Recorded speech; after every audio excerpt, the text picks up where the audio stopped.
اسمع الحته دي مني مركز فيها كويس قوي. الشوط الاول خلص بس انا مبسوط. جوميز مشي بس انا مبسوط، وعهد الله الاداره عملت احسن قرار، جابت مدرب في ثانيه. مدرب كبير. فانت شايف اللعيبه في الملعب، كل لاعب بياكل في الارض. شلبي يعني عامل ماتش انا ما شفتوش قبل كده بيلعب كده.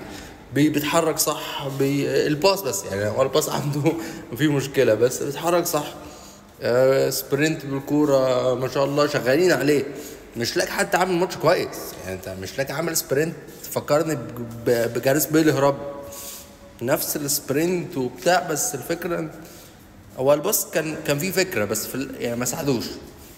بس اللعيبه كلها كويسين. عبد الله السعيد طبعا عمل كره مع زيزو، يا جدعان يا دين كان نفسي تدخل. الا الجزيره ربنا يحرقه بجاز. انا حاسس ان الجزيره ده جاي يكفرنا، جاي يخرجنا عن المله. بس ما شاء الله اللعيبه كلها بتلعب بروح يا جدعان، لان الماتش ده والله العظيم اللي في دماغي كان محسوب له ان انت تطلع من البطوله. ماتشين المصري تخسرهم تطلع، فالجماعه اللي في الكاف يبقوا مرتاحين. وجايبين لك عيل فاهم ما تفهمش هو عايز ايه من الماتش. غربال ده ما اعرفش جايبينه منين. بس لعيبه الزمالك كلها وعوده الونش وتدخلاته، والراجل بيتقدم وروح وبتاع.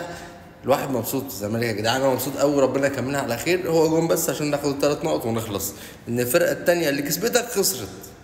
فربك كريم. وعبد الله السعيد يا جدعان عمل فينت بتاريخ امام عاشور كله.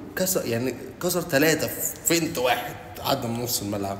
ودونجا هو عبيط شويه بس شاط كره كويسه على الجون. امام عاشور لازم يتعلم ازاي يشوط على الجون من زيزو ودونجا. سلام.